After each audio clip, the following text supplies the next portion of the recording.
மகிமை உண்டாவதாக. உங்கள் யாவரையும் ஆண்டவராகிய இயேசு கிறிஸ்துவின் இனிய நாமத்தினாலே என்னுடைய HMBC திருச்சபையின் சார்பாக நாம் வாழ்த்துகிறோம். கர்த்தர் உங்களை ஆசீர்வதிப்பாராக. இப்பொழுதும் ஆண்டவர் தாமே இந்த வேத பாட கூட்டத்தை நமக்கு ஆசீர்வாதமாக நடத்தி தரும்படிக்காக நாம் எல்லோரு கண்களை மூடி நாம் ஜெபிப்போம். மகா பரிசுத்தம் உள்ள பரலோக பிதாவே, ஆண்டவராகிய இயேசுவே, பரிசுத்த ஆவியானவரே, உமக்கு நாங்கள் நன்றி செலுத்துகிறோம். இந்த மாலை வேளைக்காக ஸ்தோத்திரம். இந்த மாலை வேளையிலும் ஆண்டவரே, இந்த காணொலி மூலமாக இந்த வேத பாட கூட்டத்தை நடத்த கர்த்தர் கிருபை பாராட்டினபடினால் உமக்கு ஸ்தோத்திரம். யாத்திராகம புஸ்தகத்தில் உள்ள மகிமையான சத்தியங்களை நாங்கள் தியானித்துக் கொண்டிருக்கிறோம். இன்றைக்கும் இந்த யாத்திராகம புஸ்தகத்தில் ஒரு சத்தியத்தை தியானிக்க போகிறோம். பரிசுத்த ஆவியானவர் தாமே இந்த வேத வசனங்களை விளக்கி காண்பிப்பீராக. இதை கேட்கிற பார்க்கிற எல்லோருக்கும் இந்த சத்தியங்கள் மிகவும் ஆசீர்வாதமாக இருக்க கர்த்தர் தாமே கிருபை தருவீராக என்று நாங்கள் ஜெபிக்கிறோம். தொடக்கம் முதல் முடிகிற வரைக்கும் ஆவியானவர் பொறுப்பேற்றுக் கொள்வீராக. மீட்பெரும் ரட்சகருமாகிய இயேசு கிறிஸ்துவின் மூலம் வேண்டிக் கொள்கிறோம், ஜீவனுள்ள நல்ல பிதாவே, ஆமென். கர்த்தருடைய நாமம் மகிமைப்படுவதாக. இந்த நாளிலும் இந்த வேத ஆராய்ச்சி கூடுகையிலே தேவனை ஆராதிக்கும்படியாக, அவருடைய வார்த்தையை கேட்கும்படியாக வந்திருக்கிற உங்கள் ஒவ்வொருமையும் ஆண்டவராகிய இயேசு கிறிஸ்துவின் இனிதான நாமத்தில் நான் வரவேற்கிறேன். தொடர்ந்து தேவனை நாம் ஆராதிக்க போறோம். அதுக்கு முன்னாடி நேற்றைய தினத்துல ஒரு கோட்ஸ் ஒன்று படிச்சேன். You are in covenant with God, not a contract. So இதுதான் இந்த நாளில் நம்ம தியானிக்க போறோம். தொடர்ந்து ஆராதனை நடுவில் நான் சொல்ல போறேன். ஸோ இப்பொழுது முதல் பாடலை நாம் பாட போகிறோம். என்னோடு கூட சேர்ந்து கர்த்தாவின் ஜனமே கைத்தாளம் உடனே களி கூர்ந்து கீதம் பாடு என்ற பாடலை பாடி தேவனுடைய நாமத்தை நாம் மகிமைப்படுத்துவோமா?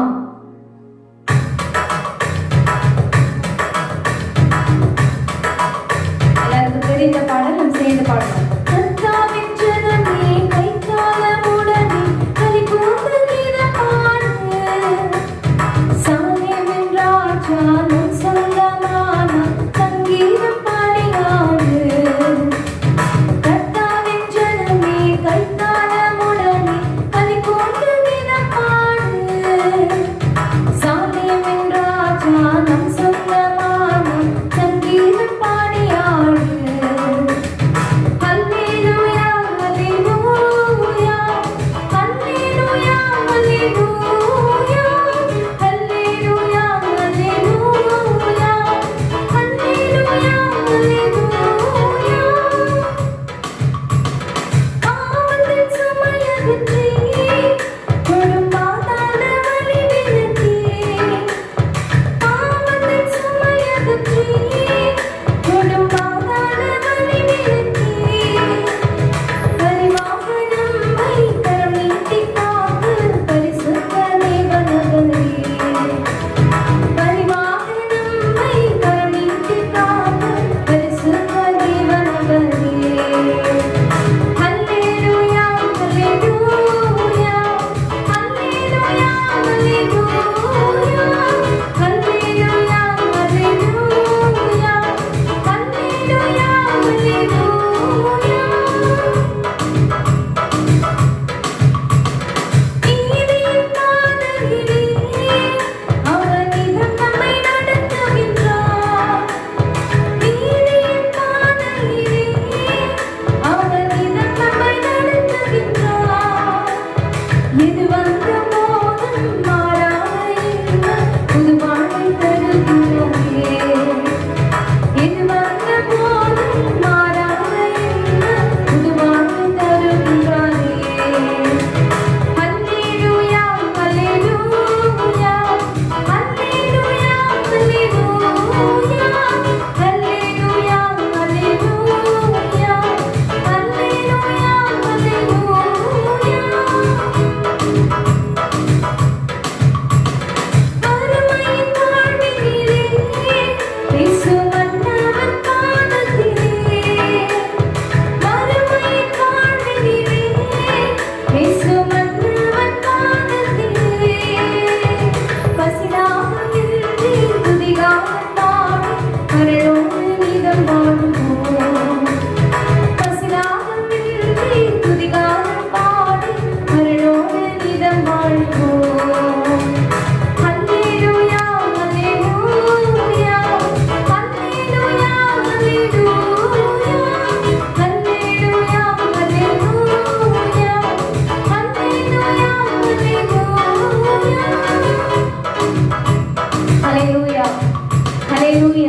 பாவத்தின் சுமைகளை அகற்றி கொடும்பாதாள அழிவிலிருந்து நம்மை மீட்டெடுத்த தேவன் அவர். ஹல்லேலூயா!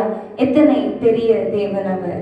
நான் உங்களுக்கு முன்பு சொல்லியிருந்தேன், you are in covenant not in a contract அப்படின்ட்டு. கவனன்ட் என்பது தேவனோடு நாம் செய்யும் உடன்படிக்கை. கான்ட்ராக்ட் என்பது ஒரு குறிப்பிட்ட நாள் வரைக்கும் அவங்க நம்மளோட இருப்பாங்க, எல்லாம் செய்ய வேண்டிய அந்த வேலைகள் எல்லாம் முடிஞ்சதுக்கு அப்புறம் அவங்க கிளம்பி போயிடுவாங்க. ஸோ தேவனோடு நாம் இந்த நாள்ல ஒரு உடன்படிக்கை செய்திருக்கிறோமா, இல்ல தேவனோடு இந்த நாள்ல ஒரு கான்ட்ராக்ட் வச்சிருக்கிறோமா என்பதை நாம் தான் இந்த நாள்ல நம்ம யோசித்து நம்ம பார்க்கணும். எனவே இந்த நாள்ல ஒப்பு கொடுங்க. உடன்படிக்கை என்பது ஒரு மகத்துவமான ஒரு காரியம், ஒரு கிரியை. எனவே தேவனிடத்துல முற்றிலுமாக இந்த நாள் ஒப்பு கொடுங்க. அப்பா, நான் உம்மோடு நான் உடன்படிக்கை பண்ணும்படியாக. உடன்படிக்கை என்பது முற்றிலுமாக தேவனை சார்ந்து வாழ்கிற வாழ்க்கை, அவரை பிரியப்படுத்துகிறதான வாழ்க்கை. எனவே அப்பா, நீங்க மாத்திரம்தான் எனக்கு என்று சொல்லி அவரையே பார்த்து, மற்ற சூழ்நிலைகளை பார்த்து சோர்ந்து போகாம தேவனையே ஒரு போக்கஸ்டா பார்த்து, ஒரு கோலோடு ஒரு லட்சியத்தோடு வாழ்கிற வாழ்க்கை தான் ஒரு உடன்படிக்கை. எனவே இந்த நாள்ல அப்பா, அந்த உடன்படிக்கை நான் உம்மோடு நான் செய்கிறேன் என்று சொல்லி என்னோடு கூட சேர்ந்து இந்த பாடலும் எனக்கு தெரிந்த பாடல், சொந்தம் என்று சொல்லிக்கொள்ள உம்மை விட யாரும் இல்ல, சொத்து என்று அள்ளிக்கொள்ள என்று சொல்லி இந்த பாடலை நாம் பாடி இதனுடைய நாமத்தை நாம் மகிமைப்படுத்துவோமா?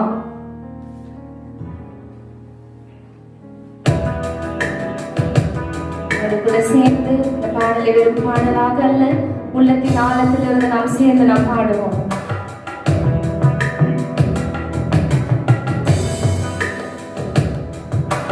சொந்தம் என்று சொல்லிக்கொள்ள உம்மை விட யாரும் இல்ல, என் சொத்து என்று அள்ளிக்கொள்ள உம்மை விட ஏதும் இல்ல. சொந்தம் என்று சொல்லிக்கொள்ள உம்மை விட யாரும் இல்ல, என் சொத்து என்று அள்ளிக்கொள்ள உம்மை விட ஏதும் இல்ல. சேர்ந்து சொல்லுமா? இயேசுவே, இயேசுவே, எல்லாம் இயேசுவே, இயேசுவே, இயேசுவே, இயேசுவே, எல்லாம் இயேசுவே.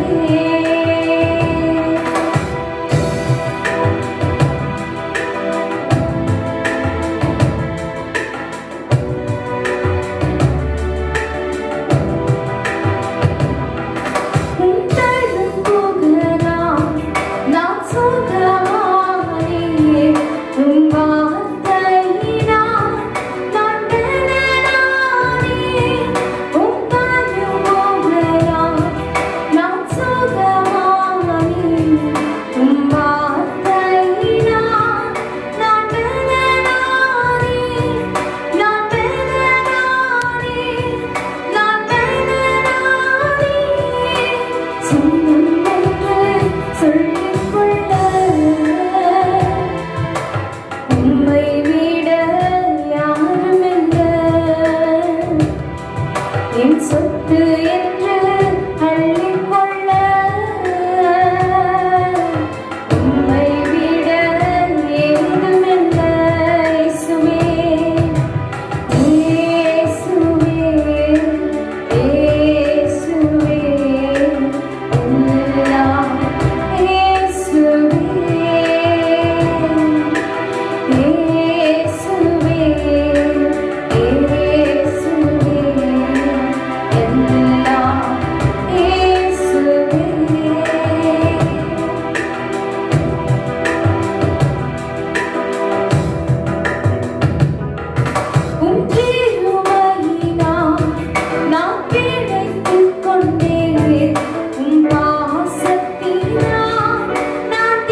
மாத்திரமே.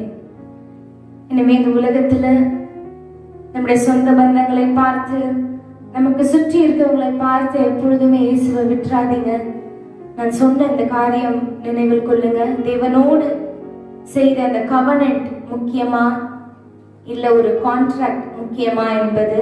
கவனன்ட் என்பது தேவன் எப்பொழுதும் நம்மோடு கூட இருந்து, நம்மை பார்த்து கொண்டிருந்து, நம்முடைய தேவைகளில் நமக்கு தேவையான எல்லாவற்றையும் செய்து, நமக்கு நன்மைகளை செய்து, நம்மோடு கடைசி வரைக்கும் இருப்பதுதான் கவனன்ட்.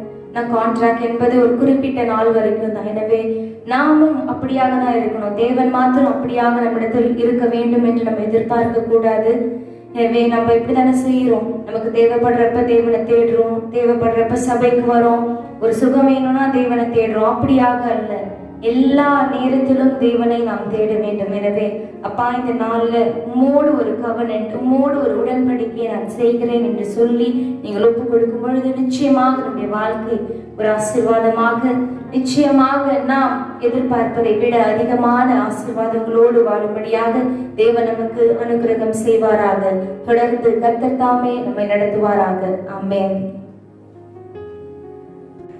தேவனுடைய பரிசுத்த நாமத்திற்கு ஸ்தோத்திரம். இந்த யாத்திராகம் புஸ்தகத்தில் உள்ள சத்தியங்களை ஒவ்வொன்றாக நாம் தியானித்துக் கொண்டிருக்கிறோம். இன்றைக்கு இந்த யாத்திராகம் புஸ்தகத்தில் ஒரு மகிமையான சத்தியத்தை நாம் தியானிக்க போகிறோம். ஆசரிப்பு கூடாரத்தை குறித்ததான சத்தியத்தை இந்த நாளில் நாம் தியானிக்க போகிறோம். யாத்திராகம் புஸ்தகம் 25ஆம் அதிகாரம் 8ஆம் வசனத்தை நாம் வாசிப்போம். அவர்கள் நடுவிலே நான் வாசம் பண்ண எனக்கு ஒரு பரிசுத்த ஸ்தலத்தை உண்டாக்குவார்களாக. யாத்திராகும் புஸ்தகம் 33ஆம் அதிகாரம் 7ஆம் வசனத்தை நாம் வாசிப்போம். மோசே கூடாரத்தை பெயர்த்து அதை பாளையத்துக்கு புறம்பே தூரத்திலே போட்டு அதற்கு ஆசரிப்பு கூடாரம் என்று பெயரிட்டான். கர்த்தரை தேடும் யாவரும் பாளையத்துக்கு புறம்பான ஆசரிப்பு கூடாரத்துக்கு போவார்கள். இஸ்ரவேல் ஜனங்களுடைய 40 வருஷம் இந்த வனாந்திர இந்த பிரயாணத்திலே ஆரோன், லேவியரின் கூடாரங்கள் மற்றும் இஸ்ரவேலின் 12 கோத்திரங்களின் ஏராளமான கூடாரங்கள் இருந்தன. இப்படி இந்த ஏராளமான லட்சக்கணக்கான கூடாரங்களின் மத்தியிலே 50 முழம் அகலமும் 100 முழம் நீளமும் உள்ள, அதாவது 75 அடி அகலமும் 150 அடி நீளமும் உள்ள இந்த சிறிய கூடாரத்தில் தேவனாகிய கர்த்தர் வாசம் பண்ணினார். இந்த கூடாரத்திலே தேவனுடைய ஷெக்கினா மகிமை அந்த கூடாரத்தின் மேல் தங்கியிருந்தது. எனவே இந்த கூடாரத்தை மகிமையின் கூடாரம் என்று சொல்லி நாம் அழைக்கலாம். ஆனால் வேதாகமத்தை நாம் வாசிக்கும் போது இந்த ஆசரிப்பு கூடாரத்திற்கு பல பெயர்கள் சொல்லப்பட்டிருக்கிறதை நீங்கள் அறிந்து கொள்ள முடியும். யாத்திராகமம் 29ஆம் அதிகாரம் 10ஆம் வசனத்திலே ஆசரிப்பு கூடாரம் என்றும், யாத்திராகமம் 25ஆம் அதிகாரம் 22ஆம் வசனத்திலே சந்திப்பின் கூடாரம் என்றும், யாத்திராகமம் 38ஆம் அதிகாரம் 21ஆம் வசனத்திலே சாட்சியின் வாசஸ்தலம் என்றும், யாத்திராகமம் 25ஆம் அதிகாரம் 8ஆம் வசனத்திலே பரிசுத்த ஸ்தலம் என்றும், யாத்திராகமம் 39ஆம் அதிகாரம் 32ஆம் வசனத்திலே ஆசரிப்பு கூடாரமாகிய வாசஸ்தலம் என்றும் எழுதப்பட்டிருக்கிறதை நீங்கள் அறிந்து கொள்ளலாம். இவைகள் மோசேயுடைய காலத்திலே வழங்கப்பட்ட பெயர்கள். அதன் பிறகு பிந்திய நாட்களிலே இன்னும் பல பெயர்கள் இந்த ஆசரிப்பு கூடாரத்துக்கு சொல்லப்பட்டிருக்கிறதை நீங்கள் அறிந்து கொள்ள முடியும். 1 ராஜாக்களின் புஸ்தகம் 2ஆம் அதிகாரம் 28ஆம் வசனத்திலே கர்த்தரின் கூடாரம் என்று எழுதப்பட்டிருக்கிறதை நீங்கள் பார்க்கலாம். 1 நாளாகமம் 9ஆம் அதிகாரம் 23ஆம் வசனத்திலே கர்த்தருடைய ஆலயமாகிய வாசஸ்தலம் என்று எழுதப்பட்டிருக்கிறதை நீங்கள் காணலாம். 1 நாளாகமம் 6ஆம் அதிகாரம் 48ஆம் வசனத்திலே தேவனுடைய ஆலயமாகிய வாசஸ்தலம் என்று எழுதப்பட்டிருக்கிறது. புதிய பாட்டுக்குள்ளே வரும்போது எபிரேயர் 3:2 தேவனுடைய வீடு என்று எழுதப்பட்டிருக்கிறதை நீங்கள் அறிந்து கொள்ளலாம். யாத்திராகமம் புஸ்தகம் 23ஆம் அதிகாரம் 19ஆம் வசனத்திலே தேவனாகிய கர்த்தரின் ஆலயம் என்று பெயரிட்டு அழைக்கிறதை நீங்கள் காணலாம். எனவே ஆசாரிப்பு கூடாரத்துக்கு வேதத்திலே பல பெயர்கள் சொல்லப்பட்டிருக்கிறது. எனவே இந்த பெயர்கள் எல்லாம் ஆசாரிப்பு கூடாரத்தையே குறிக்கிறது என்பதை நீங்கள் விளங்கிக் கொள்ள வேண்டும். ஏன் இந்த கூடாரம், எதற்கு இந்த கூடாரம் அமைக்கப்பட்டது என்பதை நாம் விளங்கிக் கொள்ள வேண்டும். நீங்கள் ஆதியிலே தேவன் மனுஷனை உண்டாக்கின போது ஆதாம் ஏவாளை தேவன் உண்டாக்கி அந்த ஏதேன் தோட்டத்தில் அவளை கொண்டு வந்து வைத்து பகலில் குளிர்ச்சியான வேளையிலே ஆதியாகமம் 3:8 நாம் வாசிக்கும் போது தேவனாகிய கர்த்தர் தாம் நம்முடைய சாயலாக தம்முடைய ரூபத்தின்படி சிருஷ்டிக்கப்பட்ட மனுஷனோடு அவர் உறவாடினார் என்று எழுதப்பட்டிருக்கிறது. ஆனால் மனுஷன் தேவனுடைய வார்த்தைக்கு கீழ்ப்படியாமல் அவன் பாவம் செய்த போது தேவனுடைய மகிமையை இழந்து போனான். தேவனோடு கொண்டிருந்த அந்த தொடர்பு அவனுக்கு துண்டிக்கப்பட்டது. எனவே தேவனாகிய கர்த்தர் முற்றிலுமாக தொடர்பை அவர் துண்டித்து கொள்ளவில்லை. அவ்வப்போது தேவன் மனிதர்களோடு அவர் தொடர்பு கொண்டதை வேதத்தை நாம் வாசிக்கும் போது நாம் அறிந்து கொள்ளலாம். நாம் தெரிந்து கொண்ட மக்களோடு மனிதர்களோடு தேவன் உறவாடினார். ஆதியாகமம் புஸ்தகம் 5ஆம் அதிகாரம் 24 நாம் வாசிக்கும் போது மெத்துசலாவை ஏனோக்கு பெற்ற போது அவனுக்கு 65 வயது. அதன் பிறகு 300 வருஷம் அந்த ஏனோக்கோடு தேவன் சஞ்சரித்தார் என்று அந்த வேத பகுதியிலே சொல்லப்பட்டிருக்கிறது. ஆதியாகமம் 6ஆம் அதிகாரம் 9ஆம் வசனத்தை வாசிக்கும் போது நோவாவோடு கர்த்தர் சஞ்சரித்தார், நோவா தேவனோடு சஞ்சரித்துக் கொண்டிருந்தார் என்று எழுதப்பட்டிருக்கிறது. யாக்கோபு 2:23 நாம் வாசிக்கும் போது ஆபிரகாம் தேவனுடைய சிநேகிதன் என்று சொல்லி அழைக்கப்பட்டான் என்று வேதம் சொல்கிறது. ஆதியாகமம் புஸ்தகம் 18ஆம் அதிகாரம் முழுவதும் வாசிக்கும் போது கர்த்தர் ஆபிரகாமோடு கூட பேசுகிறதையும் ஆபிரகாம் தேவனோடு கூட பேசுகிறதையும் நாம் அறிந்து கொள்ள முடியும். இப்படி ஆண்டவர் மனுஷன் பாவம் செய்த பிறகு கூட மனுஷனோடு அவர் தொடர்பு வைத்துக் கொண்டே வந்தார் என்பதை நீங்கள் அறிந்து கொள்ளலாம். இஸ்ரவேல் ஜனங்கள் 430 வருஷம் அவர்கள் அடிமைத்தனத்தில் இருந்த போது அந்த அடிமைத்தனத்தின் சங்கிலிகளை கர்த்தர் உடைத்தெறிந்து மோசேயின் மூலமாக அவர்களை வெளியே கொண்டு வந்து அந்த 40 வருஷம் காலம் ஒவ்வொரு நாளும் அவர்கள் மத்தியில தேவன் அற்புதமான அதிசயமான காரியங்களை செய்து கொண்டே வந்தார். எனவே மீண்டும் தேவன் இந்த ஜனத்தோடு உறவாட அவர்கள் மத்தியிலே உலாவி வர வேண்டும் என்று தேவன் விரும்பினது நிமித்தமாக மோசையை நோக்கி ஆண்டவர் சொல்கிறார். யாத்ராகமம் 25ஆம் அதிகாரம் 8-9 அவர்கள் நடுவிலே நான் வாசம் பண்ண ஒரு வாசஸ்தலத்தை உண்டாக்கு என்றார். எனவே தமது ஜனத்தின் மத்தியில தேவன் வாசம் செய்யும்படி உண்டாக்கப்பட்டதை தான் இந்த ஆசாரிப்பு கூடாரம் என்பதை நாம் அறிந்து கொள்ள வேண்டும். ஏன் இந்த ஆசாரிப்பு கூடாரம் என்று சொன்னால் தமது ஜனத்தின் மத்தியிலே தேவன் வாசம் பண்ணும்படிக்காக உண்டாக்கப்பட்ட கூடாரம் இந்த ஆசாரிப்பு கூடாரம். கர்த்தருடைய பரிசுத்த நாமத்துக்கு மகிமை உண்டாகட்டும். யாரால் எப்படி இந்த கூடாரம் அமைக்கப்பட்டது என்பதை நாம் அறிந்து கொள்ள வேண்டும். இது ஒரு தனிப்பட்ட மனுஷன் மூலமாக அமைக்கப்பட்ட கூடாரம் அல்ல, இது ஒரு கூட்டு முயற்சி என்பதையும் நாம் விளங்கிக் கொள்ள வேண்டும். ஒருவர் அல்ல, இருவர் அல்ல, எண்ணற்றவர்கள் பங்கு பெற்று இந்த கூடாரத்தை உண்டாக்கினார்கள். தேவனாகிய கர்த்தர் மகிமையின் கூடாரத்தை எப்படி அமைக்க வேண்டும் என்று அந்த கூடாரத்தின் மாதிரியை கர்த்தர் மோசேக்கு தேவன் வெளிப்படுத்தினார். அந்த கூடாரத்தின் மாதிரியை கர்த்தர் மோசேக்கு காண்பித்தார். ஆனால் யூதா கோத்திரத்தை சேர்ந்த பெசலேயேலும் தான் கோத்திரத்தில் பிறந்ததான அகோலியா என்பவனையும் இந்த கூடாரத்தை செய்வதற்காக அமைப்பதற்காக தேவன் தெரிந்து கொண்டார். தேவனுடைய நாமத்துக்கு ஸ்தோத்திரம் உண்டாவதாக. காணாத ஒரு கூடாரத்தை எப்படி அவர்கள் துல்லியமாக செய்ய முடியும் என்கிறதான கேள்வி நமக்குள்ளே எழும்பும். ஆனால் யாத்திராகமம் 35ஆம் அதிகாரம் 33ஆம் வசனத்தை நாம் வாசிக்கும் போது அவனுக்கு ஞானத்தையும் புத்தியும் அறிவையும் அருளி அவன் சகலவித வேலைகளையும் செய்யும்படி தேவ ஆவியினாலே அவனை நிரப்பினேன் என்று கர்த்தர் சொல்லுகிறது நாம் பார்க்கிறோம். ஒன்றை கவனியுங்கள், அந்த ஆசாரிப்பு கூடாரத்தின் மாதிரியை தேவன் காண்பிக்கிறார். அந்த மாதிரியை மோசே பார்க்கிறார். பெசலேயேலும் அகோலியாவும் அதை செய்தார்கள். இவர்கள் மாத்திரமல்ல, யாத்திராகமம் 36ஆம் அதிகாரம் 1ஆம் வசனத்தை வாசிக்கும் போது, கர்த்தர் கற்பித்தபடி எல்லாம் பெசலேயேலும் அகோலியாவும் செய்ய அறியவும் படிக்கு கர்த்தரால் ஞானமும் புத்தியும் பெற்ற விவேக இருதயமுள்ள மற்ற அனைவரும் செய்ய தொடங்கினார்கள் என்று அந்த வேத பகுதியிலே எழுதப்பட்டிருக்கிறது. இப்படிதான் தேவனுடைய ராஜ்யமும் சபையும் கட்டப்படுகிறது என்பதை நாம் ஒப்பிட்டு பார்க்க வேண்டும். தேவன் அந்த ஆசாரிப்பு கூடாரத்தின் மாதிரியை மோசேக்கு அதை காண்பிக்கிறார். தேவனின் மாதிரியை மோசேக்கு தெரியும், ஆனால் அதை அவன் உடைய உடல் ஊழியர்கள் மற்றும் ஆவியினால் நிரப்பப்பட்டவர்கள் சேர்ந்து அதை உண்டாக்கினார் என்பதை நாம் அறிந்து கொள்ள வேண்டும். பிதாவின் சித்தத்தை அறிந்து கிறிஸ்துவின் உடன் வேலையாட்களாகிய ஊழியக்காரர்கள் சபையை கட்டி எழுப்புகிறார்கள் என்பதை இதன் மூலமாக நாம் விளங்கிக் கொள்ளலாம்.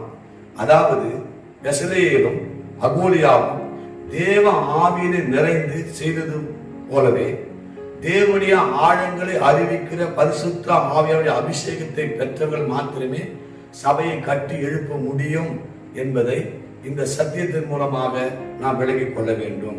கர்த்தருடைய நாமத்துக்கு ஸ்தோத்திரம். இந்த ஆசாரிப்பு கூடாரத்தை ஆயத்தம் செய்ய என்னென்ன தகுதி அவளுக்கு காணப்பட்டது என்று சொல்லி நாம் பார்க்கும்போது, யாத்திராகமம் புஸ்தகம் 35ஆம் அதிகாரம் 33ஆம் வசனத்திலே தேவ ஆவியை அவர்கள் பெற்றிருந்தார்கள். யாத்திராகமம் 35ஆம் அதிகாரம் 34ஆம் வசனத்தை வாசிக்கும் பொழுது போதிக்கும் வரத்தை அவர்கள் பெற்றிருந்தார்கள். யாத்திராகமம் 35ஆம் அதிகாரம் 35ஆம் வசனத்தை வாசிக்கும் போது அவர்கள் ஞானத்தினாலே நிரப்பப்பட்டார்கள். யாத்திராகமம் 36:1 விவேகம் உள்ளவர்கள் என்று எழுதப்பட்டிருக்கிறது. எனவே இந்த ஆசாரிப்பு கூடாரத்தை 4 வித தகுதி உடையவர்கள் மாத்திரமே பயன்படுத்தப்பட்டார்கள் என்று சொல்லி நாம் அறிந்து கொள்ள வேண்டும். அவர்கள் தேவ ஆவியை பெற்றிருந்தார்கள், போதிக்கும் வரத்தை பெற்றிருந்தார்கள், தேவ ஞானத்தினால் நிரப்பப்பட்டிருந்தார்கள், விவேகம் உடையவர்களாக இருந்தார்கள். எனவே இந்த சபையை கட்டுகிற அந்த காரியங்கள் இப்படிப்பட்ட தகுதி உள்ளவர்கள் சபையை கட்டுவார்கள் என்பதை இதன் மூலமாக நாம் விளங்கிக் கொள்ளலாம்.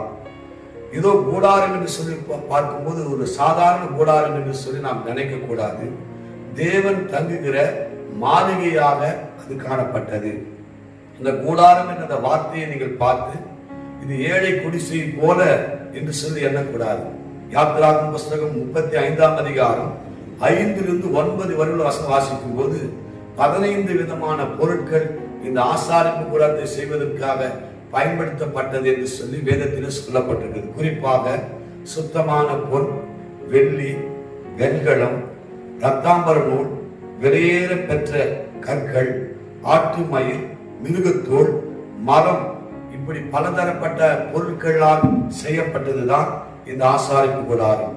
இந்த கூடாரத்திற்கு பெருமளவில பொன்னும் வெள்ளியும் வெண்கலமும் இந்த 3 விதமான உலோகங்கள் பெருமளவிலே பயன்படுத்தப்பட்டது என்பதை நாம் விளங்கிக் கொள்ள வேண்டும். தங்கம் மாத்திரம் எவ்வளவு தங்கம் என்று சொன்னால் வேத வல்லுநர்கள் சொல்கிறார்கள் ஏறத்தாழ 87,730 சேக்கர் என்று வேத பண்டிதர்கள் சொல்கிறார்கள். தற்போதைய கணக்கின்படி தங்கம் மாத்திரம் 1000 கிலோ தங்கம் என்று சொல்லி வேத வல்லுநர்கள் கணக்கெடுக்கிறார்கள். இன்றைக்கு நிலையத்தின்படி 1 கிராம் 4000 என்று சொன்னால் 1 கிலோ தங்கம் எவ்வளவு என்று சொல்லி நாம் பார்க்க வேண்டும். 40 லட்சம். அப்படி என்று சொன்னால் 1000 கிலோ தங்கம், 400 கோடி தங்கம் மாத்திரமே இந்த ஆசாரிப்பு கூடாரத்துக்கு செலவிடப்பட்டது.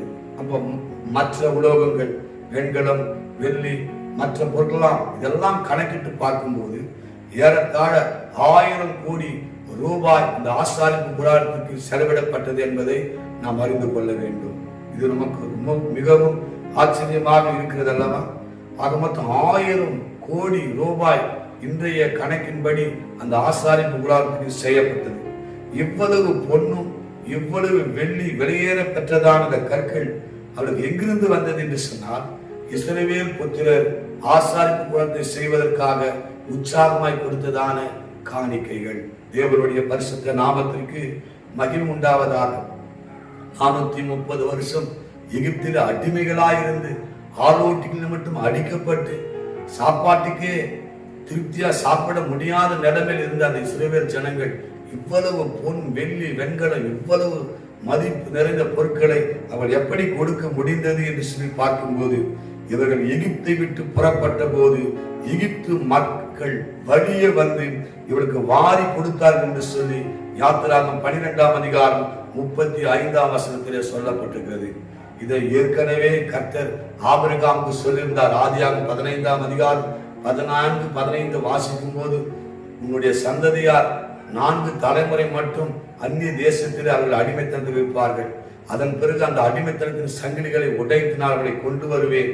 அப்போது அவர்கள் நிறைய பொருட்களோடு அவர்கள் அந்த எகிப்தை விட்டு புறப்படுவார்கள் என்று சொல்லி கர்த்தர் ஆபிரகாமுக்கு வாக்கு பண்ணினார். அந்த 430 வருஷம் முடிந்த அந்த நாளிலே ஏராளமான பொன் வெள்ளி வெண்கலம் இப்படிப்பட்ட விலையேறப்பட்ட கற்கள் எல்லாம் அவர்கள் கொண்டு வந்தார்கள். எனவே ஒன்றை நாம் அறிந்து கொள்ள வேண்டும்.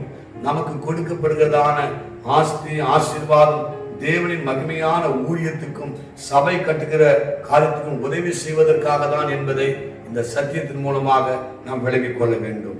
இப்படி மோசே, பெசலேயே, அகோனியா மற்றும் ஞானமுள்ள மனிதர்கள் உற்சாகமாய் காணிக்கை கொடுத்த மக்கள் என்று பல பேரின் கூட்டு முயற்சியினாலே தான் இந்த ஆசாரிப்பு கூடாரம் உருவாக்கப்பட்டது என்பதை இதன் மூலமாக நாம் விளங்கிக் கொள்கிறோம். கர்த்தருடைய நாமத்துக்கு ஸ்தோத்திரம் உண்டாவதாக. இந்த ஆசாரிப்பு கூடாரம் எந்தெந்த காரியத்துக்கு நிழலாட்டமா இருக்கிறது என்பதை நாம் அறிந்து நாம் இதை விளங்கிக் கொள்ள வேண்டும். தேவனுடைய பரிசுத்த நாமத்திற்கு மகிமை உண்டாவதாக. இந்த ஆசாரிப்பு கூடாரம் எந்தெந்த காரியத்துக்கு நிழலாட்டமா இருக்கிறது? முதலாவதாக, தேவன் ஜனங்கள் மத்தியிலே வாசம் பண்ணுவதற்கு தெரிந்து கொள்ளப்பட்ட ஒரு இடம்தான் இந்த ஆசாரிப்பு கூடாரம். தேவனுடைய நாமத்துக்கு ஸ்தோத்திரம். இது இயேசு கிறிஸ்துவுக்கு நிழலாட்டமா இருக்கிறது. ஏனென்று சொன்னால் யோவான் 1ஆம் அதிகாரம் 14ஆம் வசனத்தை வாசிக்கும் போது, இயேசுவானவர் கிருபையும் சத்தியம் நிறைந்தவராய் அவர் நமக்குள்ளே வாசம் பண்ணினார் என்று சொல்லி அந்த வேத பகுதியில் எழுதப்பட்டிருக்கிறது. எனவே இந்த ஆசாரிப்பு கூடாரம் எதற்கு நிழலாட்டம் என்று சொன்னால் அது இயேசு கிறிஸ்துவுக்கு நிழலாட்டமாக இருக்கிறது. இதுதான் யோவான் 5ஆம் அதிகாரம் 39ஆம் வசனத்தில் இயேசுவே சொல்கிறார், வேத வாக்கியங்களை ஆராய்ந்து பாருங்கள், உங்களுக்கு நித்திய ஜீவன் உண்டு, என்னை குறித்து சாட்சி கொடுக்கிறவைகளும் இதுதான். இயேசு கிறிஸ்து இந்த வார்த்தையை சொல்லும் போது புதிய ஏற்பாட்டு புஸ்தகமே கிடையாது. அப்ப இயேசு கிறிஸ்து அங்கிருந்த மக்களை பார்த்து வேத வாக்கியங்கள் ஆராய்ந்து பாருங்கள் சொன்னால், அன்றைக்கு யூதருடைய கையில் இருந்தது வெறும் பழைய ஏற்பாடு மாத்திரமே. அப்ப பழைய ஏற்பாடு முழுவதும் நீங்கள் வாசிக்கும் போது அந்த பழைய ஏற்பாட்டு சத்தியங்கள் எல்லாம் இயேசுவையே சொல்லுகிறது என்பதை நாம் விளங்கிக் கொள்ள வேண்டும். எனவே இந்த ஆசாரிப்பு கூடாரம் எதற்கு நிழலாட்டமா இருக்கிறது என்று சொன்னால் அது இயேசு கிறிஸ்துவுக்கு அது நிழலாட்டமாக இருக்கிறது. இரண்டாவதாக, இந்த ஆசாரிப்பு கூடாரம் எதற்கு நிழலாட்டமா இருக்கிறது என்று சொன்னால், இந்த ஆசாரிப்பு கூடாரம் வனாந்திரத்திலே ஒரே இடத்துல ஸ்தாபிக்கப்பட்டதல்ல. அவர்கள் வனாந்திரத்தில் எகிப்திலிருந்து புறப்பட்டு கானான் தேசத்தின் எல்லை வரைக்கும் சிறுவர் வரைக்கும் மாறி மாறி அமைக்கப்பட்டு அவர்கள் கானான் தேசத்துக்குள் சென்றபடினாலே இது எதற்கு அடையாளமா இருக்கிறது என்று சொன்னால், இன்னைக்கு பரலோகத்தை நோக்கி பயணம் செய்யும் விசுவாசிகளுக்கு இந்த ஆசாரிப்பு கூடாரம் அடையாளமா இருக்கிறது என்பதை நாம் விளங்கிக் கொள்ள வேண்டும். முதலாவது, ஆசாரிப்பு கூடாரம் இயேசு கிறிஸ்துவுக்கு நிழலாட்டமா இருக்கிறது. இரண்டாவது, பரலோகத்துக்கு பயணம் செய்யும் விசுவாசிகளுக்கு இது நிழலாட்டமா இருக்கிறது. ஒரே இடத்துல இல்லாமல் மாறி மாறி அமைக்கப்பட்டு இது கானான் தேசத்தின் எல்லை வரைக்கும் போனபடினாலே பரம கானானாகிய பரலோகம் சேர்கிற வரைக்கும் போகிற விசுவாசிகளுக்கு இந்த ஆசாரிப்பு கூடம் அடையாளமா இருக்கிறது. மூன்றாவதாக, இந்த ஆசாரிப்பு கூடாரம் பிரகாரம், பரிசுத்த ஸ்தலம், மகா பரிசுத்த ஸ்தலம் என்று சொல்லி 3 பிரிவுகளை இது கொண்டுள்ளது. எனவே இந்த 3 பிரிவுகள் எதை குறிக்கிறது சொன்னால், 3 வானத்திற்கு இது அடையாளம், அதாவது பரலோகத்திற்கு இது அடையாளமாக இருக்கிறது என்பதை அறிந்து கொள்ள வேண்டும். 2 கொரிந்தியர் புஸ்தகம் 12ஆம் அதிகாரம் 2ஆம் வசனத்தை வாசிக்கும் போது பவுல் அப்போஸ்தலன் சொல்கிறார், 14 வருஷத்துக்கு முன்பதாக ஒரு மனுஷனை நான் அறிவேன், அவன் 3ஆம் வானம் வரைக்கும் அவன் எடுத்துக் கொள்ளப்பட்டு மனுஷன் பேசப்படாத பாஷைகளை அவன் கேட்டான் என்று தன்னை குறித்தே பவுல் சொல்லுகிறதை நாம் பார்க்கிறோம். எனவே பிரகாரம், பரிசுத்த ஸ்தலம், மகா பரிசுத்த ஸ்தலம் என்று 3 அமைப்புகளை கொண்ட இந்த ஆசாரிப்பு கூடாரம் 3 வானத்திற்கு அது அடையாளமா இருக்கிறது என்பதை நாம் விளங்கிக் கொள்ள வேண்டும். அது மாத்திரமல்ல, இந்த பிரகாரம், பரிசுத்த ஸ்தலம், மகா பரிசுத்த ஸ்தலம் மனுஷனுடைய ஆவி ஆத்மா சரீரத்துக்கு இது நிழலாட்டமா இருக்கிறது. எனவே மனுஷன் திருத்துவ முறையில அவன் உண்டாக்கப்பட்டிருக்கிறான். புறம்பான மனுஷனாகிய சரீரத்தை நாம் பார்க்கிறோம். நமக்குள்ளே ஆத்மா என்ற ஒரு பகுதியும் ஆவி என்ற பகுதியும் இருக்கிறது. எனவே ஆசாரிப்பு கூடாரம் ஆவி ஆத்மா சரீரத்துக்கு அது நிழலாட்டமாக இருக்கிறது என்பதை அறிந்து கொள்ள வேண்டும்.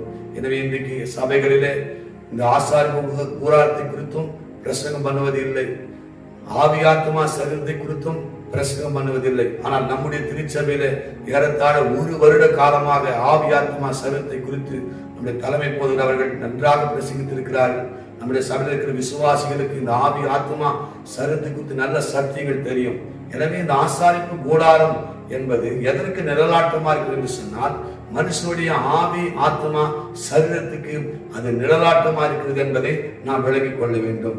அது மாத்திரமல்ல, இந்த ஆசாரிப்பு 3 பிரிவுகள் பிரகாரம், பரிசுத்த ஸ்தலம், மகா பரிசுத்த ஸ்தலம் என்று சொல்லப்படுது. அதுக்கு இன்னொரு விளக்கமும் சொல்லப்படுகிறது. அது கடந்த காலம், நிகழ்காலம், வருங்காலம் என்று சொல்லி 3 விதமான காலத்திற்கு அது நிழலாட்டமா இருக்கிறது என்பதை அறிந்து கொள்ள வேண்டும். எபிரேயர் 13ஆம் அதிகாரம் 8ஆம் வசனத்தில் இயேசு கிறிஸ்துவை குறித்து வேதம் சொல்கிறது, அவர் நேற்றும் இன்றும் என்றும் அவர் மாறாதவராயிருக்கிறார் என்று சொல்லி. எனவே இந்த ஆசாரிப்பு கூடாரத்தின் உடைய காரியங்கள் எதற்கு நிழலாட்டமா இருக்கிறது சொன்னால், இயேசு கிறிஸ்துவுக்கு அது நிழலாட்டமா இருக்கிறது. பரலோகத்தை நோக்கி பயணம் செய்கிற விசுவாசிகளுக்கு அது நிழலாட்டமா இருக்கிறது. பரலோகத்துக்கு 3 வானங்கள் என்று சொல்லப்பட்ட பரலோகத்துக்கு அது நிழலாட்டமா இருக்கிறது. மனுஷன் திருத்துவ முறையிலே உண்டாக்கப்பட்டிருக்கிற ஆவி ஆத்மா சரீரத்தில் உண்டாக்கப்பட்டிருக்கிற மனுஷனுடைய திருத்துவத்துக்கு அது அடையாளமா இருக்கிறது. கடந்த காலம், நிகழ்காலம், வருங்காலம் என்று சொல்லி 3 காலத்திற்கு இந்த ஆசாரிப்பு கூடாரம் அடையாளமா இருக்கிறதை நாம் விளங்கிக் கொள்ள வேண்டும். கர்த்தருடைய பரிசுத்த நாமத்திற்கு மகிமை உண்டாவதாக. எனவே இந்த ஆசாரிப்பு கூடாரத்தின் சத்தியங்களை நாம் நன்றாக விளங்கிக் கொள்ள வேண்டும். எதற்கு இந்த ஆசாரிப்பு கூடாரத்தை தேவன் உண்டாக்கினார்? தேவனுடைய அநாதி நோக்கமே மனுஷனோடு கூட வாசம் செய்வதற்காக, இஸ்ரவேல் ஜனங்களுடைய மத்தியிலே வாசம் பண்ணுவதற்காக ஆசாரிப்பு கூடாரத்தை கர்த்தர் உண்டாக்கினார். இன்றைக்கு ஆண்டவர் நமக்குள்ளே வாசம் பண்ணி கொண்டிருக்கிறார். இன்றைக்கு நம்மோடு கூட தங்கி இருக்கிற ஆவியாளர் நம்மோடு கூட இருக்கிறார். தேவனுடைய பரிசுத்த நாமத்திற்கு ஸ்தோத்திரம் உண்டாவதாக. தொடர்ந்து வருகிற நாட்களிலே இந்த ஆசாரிப்பு கூடாரத்தில் அமைக்கப்பட்ட இந்த பிரகாரம், பரிசுத்த ஸ்தலம், மகா பரிசுத்த ஸ்தலம் எதை குறிக்கிறது, அங்கு வைக்கப்பட்ட பொருட்களுடைய சத்தியம் என்ன என்பதை குறித்து அடுத்த அந்த வேதபாட கூட்டத்திலே நாம் தெளிவாக நாம் அறிந்து கொள்ள போகிறோம். இந்த சத்தியங்கள் உங்களுக்கு ஆசீர்வாதமாக இருக்கும் என்று சொல்லி நான் நம்புகிறேன். கர்த்தர் உங்களை ஆசீர்வதிப்பாராக. நாம் எல்லோரும் கண்களை மூடி நாம் ஜெபிப்போம். மகா இரக்கமும் கிருபையும் அன்பும் நிறைந்த பரிசுத்தமுள்ள பரலோக பிதாவே, ஆண்டவராகிய இயேசு கிறிஸ்துவே, பரிசுத்த ஆவியானவரே, உமக்கு நாங்கள் நன்றி செலுத்துகிறோம். யாத்திராகம புஸ்தகத்திலே தொடர்ச்சியாக எங்களுக்கு சத்தியத்தை நீர் கற்றுக் கொடுத்து கொண்டு வருகிறீர். உமக்கு நன்றி. இன்றைக்கு ஆசரிப்பு கூடாரத்தை குறித்துதான ஆண்டவரே சத்தியங்களை நாங்கள் விளங்கிக் கொள்ள எங்களுக்கு நீர் கிருபை பாராட்டினபடினால் உமக்கு ஸ்தோத்திரம். தொடர்ந்து இந்த ஆசாரிப்பு கூடாரத்தை குறித்து இன்னும் மகிமையான காரியங்களை வருகிற நாட்களிலே நாங்கள் தியானிக்க எங்களுக்கு நீர் கிருபை தருவீராக. இந்த வசனங்களை கேட்ட பார்த்த ஒவ்வொரு பிள்ளைகளும் ஆண்டவரே இதன் மூலமாக ஆசீர்வதிக்கப்பட்ட தயவுக்காக உமக்கு நாங்கள் நன்றி செலுத்துகிறோம். பெரிய காரியங்களை செய்யும் மீட்பெரும் இரட்சகருமாகிய இயேசு கிறிஸ்துவின் மூலம் வேண்டிக் கொள்கிறோம் ஜீவனுள்ள நல்ல பிதாவே, ஆமென். என் ஆத்துமாவே கர்த்தரை ஸ்தோத்திரி, என் முழு உள்ளமே அவருடைய பரிசுத்த நாமத்தை ஸ்தோத்திரி. என் ஆத்துமாவே கர்த்தரை ஸ்தோத்திரி, அவர் செய்த சகல உபகாரங்களையும் மறவாதே. நம்முடைய கர்த்தராகிய இயேசு கிறிஸ்துவின் கிருபையும் பிதாவாகிய தேவனுடைய அன்பும் பரிசுத்த ஆவியாருடைய அந்யோன்ய ஐக்கியமும் இன்றும் என்றும் சதா காலங்களிலும் நம் அனைவரோடு கூட இருப்பதாக. ஆமென். God bless you. கர்த்தர் உங்களை ஆசீர்வதிப்பாராக.